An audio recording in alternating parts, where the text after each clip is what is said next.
It's fair to say that all the Electrifying gang like the Tesla Model 3, not least because you get quite a lot for the money. It can make you smile. It makes me happy every time. Keep you warm in winter. It's a hell of a car to drive. And it comes with that Unrivaled Supercharging network. Oh yes, the most affordable, although still not cheap, car in the Tesla range is most definitely not a one-trick pony. And now it has a few new tricks up its sleeve. But before I tell you all about the updates to the Tesla Model 3, you know the score. Please do subscribe to the channel, turn on those notifications, and that way you'll get a notification when our latest video has landed. You know, what I personally love about the Model 3 is that it takes all the great things about Tesla's other cars, brings them together in one package, and then does it just a little bit better. And the thing I love about Tesla as a company is that it moves like a tech giant and not like a legacy car maker. That means constant improvement in both hardware and software. Now, the software power-ups are handled by over-the-air updates, just like your mobile phone, so you don't need to stress that your new car will be out of date by the time you've bought it. But Tesla also makes hardware changes when there's tangible improvements to be had, and that's what's happened here. The Model 3, it got upgraded. There are still 3 versions to choose from in the UK. This one, Standard Range Plus, with its new improved range of 267 miles, which has jumped from 254. A modest increase, but very useful. Then there's Model 3 Long Range, which has been boosted from 347 miles to 360. Yes, please. And of course, who can forget the one that made me fall in love with electric cars? The slightly bonkers, but undeniably fun performance model. I get a happy face just thinking about that car. But of course, performance costs, so it's not only more expensive to buy, but use its crazy acceleration too often, and it will also slash your efficiency and do very, very unkind things to your range. Although it is now a smidgen more impressive, as the performance model has seen what I think is the most useful leap in potential. It's up from 329 miles of range to 352, yet it still does 0 to 60 in 3.1 seconds, making it quicker off the line than a multi-million-pound McLaren F1. That's crazy, eh? All right, let's not get carried away with ourselves, because this Standard Range Plus, the most affordable model in the range, takes just a little longer. 5.3 seconds. Still not bad, is it?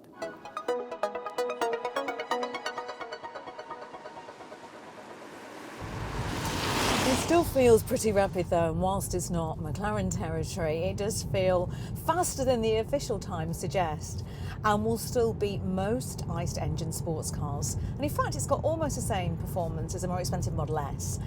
Yet it currently costs £40,490. In basic trim, it has to be said. Now, I say currently because Tesla does have a habit of frequently tinkering with the options and the prices just to keep us on our toes. So do make sure you check out electrifying.com for the very latest when it comes to pricing. However, I do need to point out that when it comes to this update, you are getting more range for the same money, which is always a bonus. Other changes include styling. The 3 has been de-chromed and kitted out with a cool darker trim, which I like. And practicality. You can now open the boot at the touch of a button or from the touchscreen on the Tesla app. It's something that you'll also get on the new Model Y. But as cool as the new trim is, my favourite parts of the upgrade are the things you can't see. The heat pumps. Come on, stay with me. I promise you, heat pumps are cool. Quite literally. So the heat pump makes sure that your electric car is more efficient. And efficiency is good, because efficiency equals more range in your electric car. Now, efficiency drives are usually a bad thing. It means the biscuit budget gets cut in the office, or not buying any new clothes, both bad.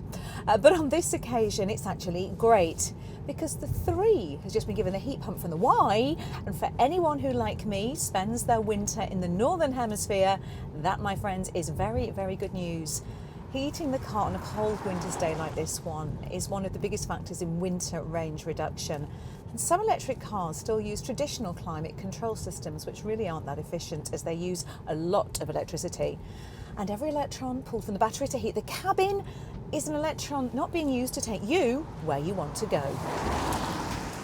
Heat pumps are better at doing the job and can already be found in cars like the Kia Soul and the good old Nissan Leaf. This is actually one of those very rare areas where Tesla has lagged behind the competition on something, which I imagine Elon doesn't like very much. So, the 3 now has a heat pump. Constant evolution. What else is new? Here goes. There are new wheel designs, wireless charging for a pair of mobile phones, matte black finishes on the inside, magnetic sun visors, an updated front compartment, and a load more high-speed USB ports. There's even an extra USB-A port in the glove compartment to use as a storage device for recording Sentry mode and dashcam footage. There are also more efficient tyres across the range, which might sound a bit boring, but it does help with improvements to range. And those, combined with some other improvements to the powertrain and the software, mean that the Model 3 has beaten its own record as the world's most efficient mass production car. Now, when it comes to charging efficiency, it's very good at that too. You know, the 3 really is in danger of becoming the class SWAT of electric cars, isn't it? Anyway, on to the figures. Charging happens at a Type 2 or CCS cable, giving you access to public fast charging, as well as that awesome rapid Tesla supercharging network. Charging at one of the Tesla-only stations in a Model 3 long range, and you can get from 10 to 80% in around 30 minutes, while a standard home wallbox charger will take you from 10 to 100% in less than 13 hours. So let's give you a quick lowdown on the rest of the car. Now, in the past, I've often referred to Teslas as tech on wheels. Brilliant tech, not so brilliant to drive. But the 3 does not suffer from that drawback. The steering, particularly if you stick it into sport mode, is really impressive. It grips really well into the corners, feels very planted. Now, the throttle response can feel a little bit jerky at first, but that is more driver error, and once you get used to it, it's far easier to regulate. And whilst the regenerative braking isn't as grabby and forceful as you find in some electric cars, those brakes do feel very smooth, very sharp. Another bonus, well, if you're planning high mileage use or a lot of time on rough city roads, then you will find it comfortable enough. The suspension is firm, no denying that, so you're always aware of what's going on with the road surface, but it does remain pretty quiet. There's a bit of a whine from the electric motors, but other than that, and a whisper of wind and road noise, it's virtually silent. In the Euro NCAP safety test, the Model 3 achieved one of the highest scores we've ever seen. Now, that's thanks to all of its tech. There's an array of cameras and radar that are constantly reading the road, feeding it back to the main computer. And they work with Tesla's autopilot system, which helps to keep you in lane, will even change lanes for you. Now, human error is a factor in 95% of all road accidents, and I like to think of all this tech working together to become a little guardian angel on your shoulder or in the back seat, keeping an eye out for you. The kind of backseat driver that isn't irritating, one that you really would like to have along for the journey. Not Wookie then. Never want him in the car as a backseat driver. He's a dreadful passenger. As ever in a Tesla, everything is controlled via a couple of wheels on the steering wheel and the incredible central screen. Even adjusting the mirror or putting the fog lights on, it's got to be selected on there first, which can be a bit of a faff when you're on the move, but you do get used to it pretty quickly, and there's a fairly decent voice activation system as well. The seats are all heated, even the 3 in the back, and it has a slick Google Maps sat-nav which plans your route via the supercharging network, and you can easily access power usage and remaining charge.